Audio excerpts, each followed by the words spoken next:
This episode is brought to you by CuriosityStream. Get free access to Nebula, the streaming platform built by all of your favorite YouTubers, when you sign up at CuriosityStream at the link below. As with everything, the spectrum of opinions about the Snyder Cut is as wide-ranging as you could imagine.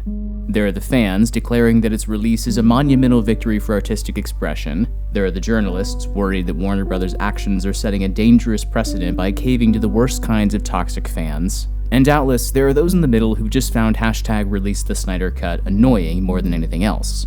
Personally, I've found the whole movement fascinating, but I should make it clear up front that I don't have a dog in this fight since I have approximately zero interest in superhero movies. But I'm interested in fandoms, and a movement of backlash and fan activism like this one has not only been nearly impossible to ignore, but is demonstrative of the kind of modern-day fandom we've seen everywhere, that's seemingly more powerful and weaponized than ever before.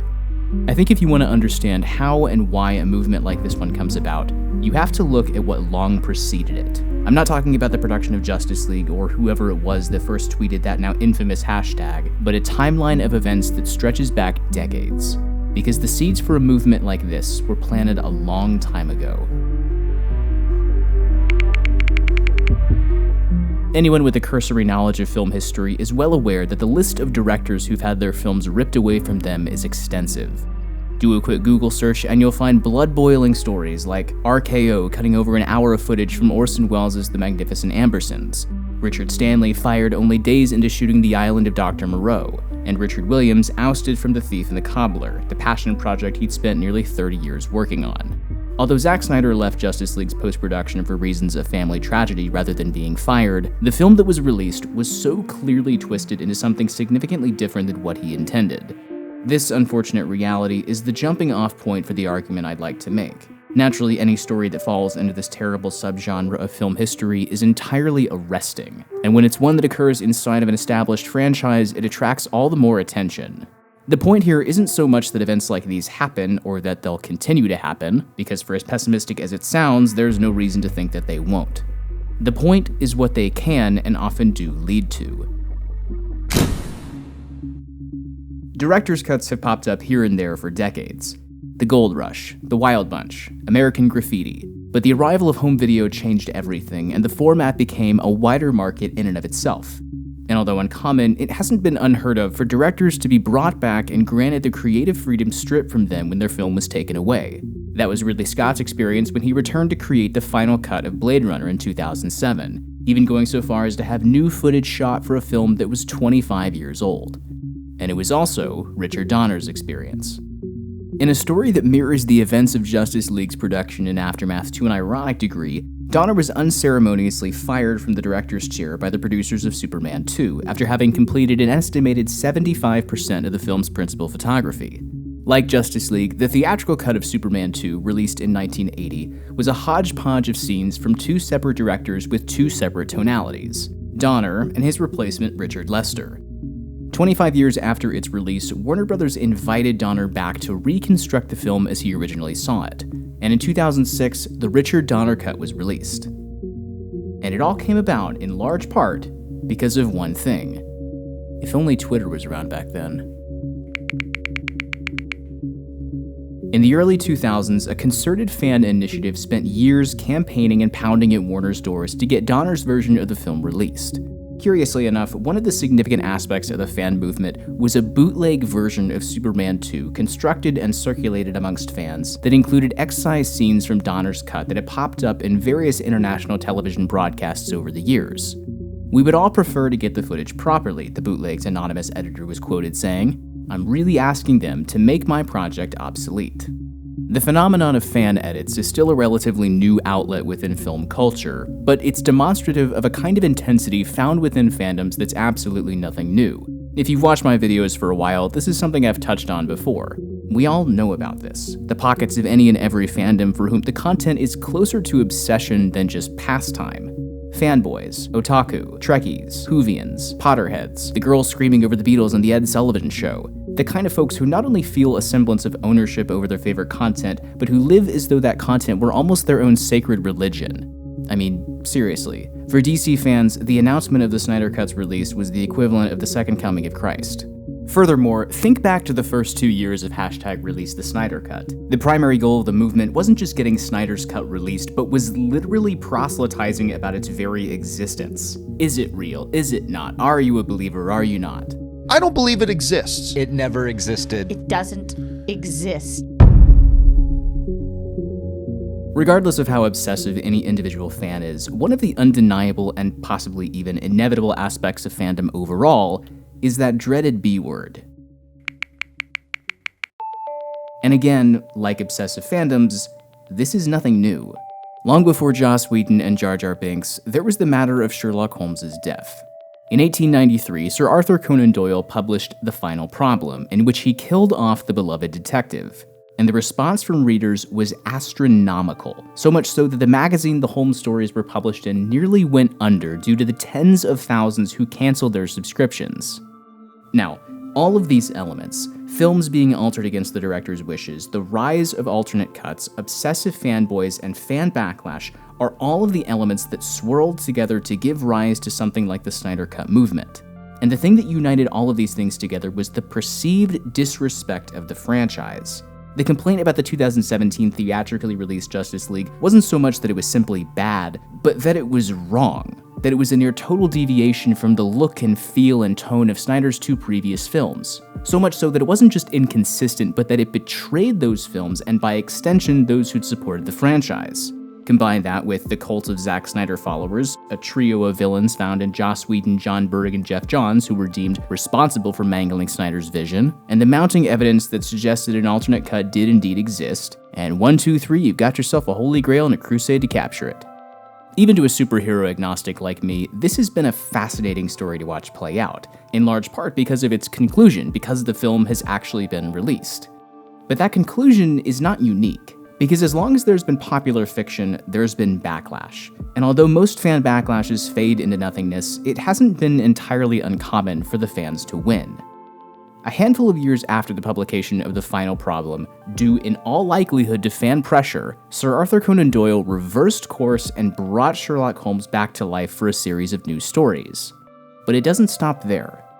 There's the story of the fans who sent hundreds of thousands of letters to NBC and who literally protested to save the original Star Trek from cancellation in the late 60s. There are the fans who sent 40,000 pounds of nuts to the CBS headquarters and succeeded in getting the short-lived Jericho renewed. There are the fans of The Expanse who pitched in money to fly a banner over Amazon Studios in efforts to get them to pick up the show, which worked. There's the end of Evangelion, which has been argued by many was produced in response to how poorly the show's finale was received. There's the fan petitioning that succeeded in bringing back Sense8, Friday Night Lights, Chuck, Roswell, Beauty and the Beast, Quantum Leap. The list goes on and on and on.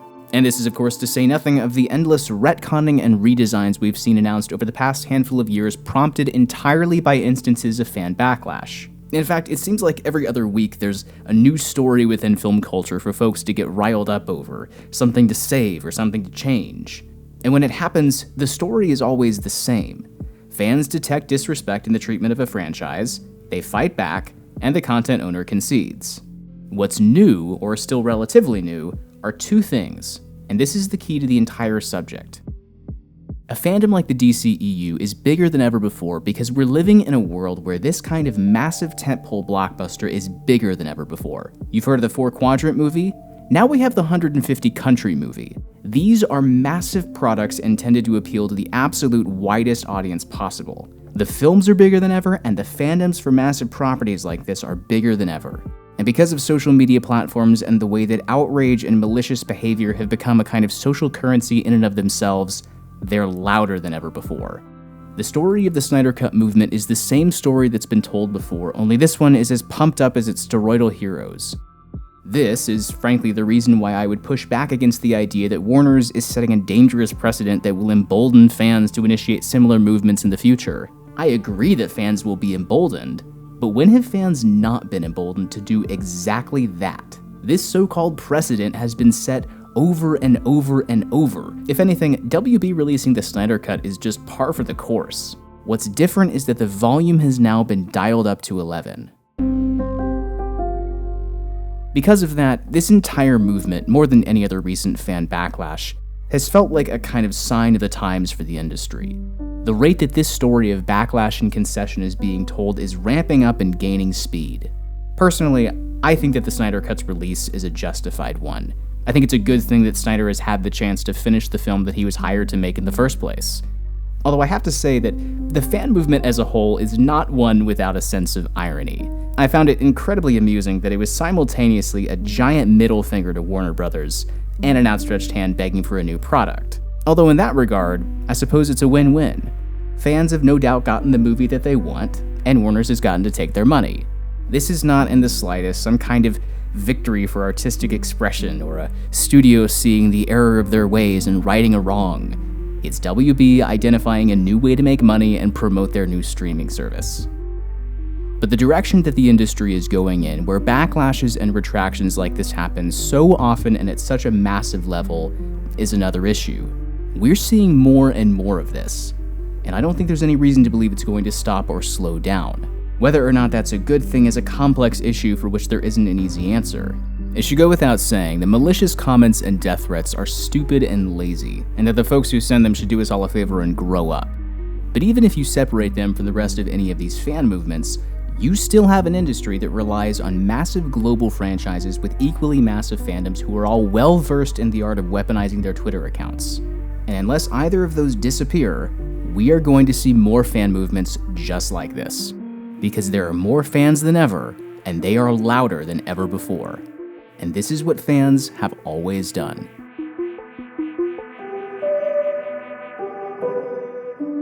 If you've been watching my channel for a while, you probably know that I'm always trying to strike a balance in the topics that I choose. Film history is such a fascinating and rich subject full of new avenues to always discover. But one of the problems with that is that YouTube's algorithms tend to favor videos that only talk about the most popular films being released. And that's why I want to tell you about Nebula, a subscription-based streaming platform developed by and featuring creators like myself. It's a place where we can experiment with different kinds of content without the headaches of demonetization and the effects of the YouTube algorithm. It's a place where you can not only watch my videos ad-free, but it's a place where you can also check out some really incredible original content.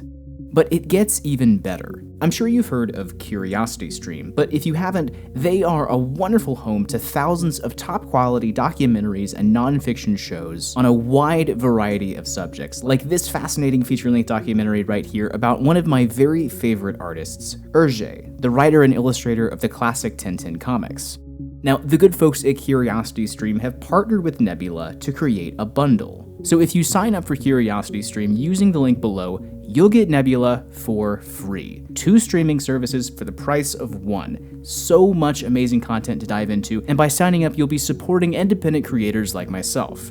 So head over to the link in the description to sign up today. Thanks for watching, everybody. I'll see you next time.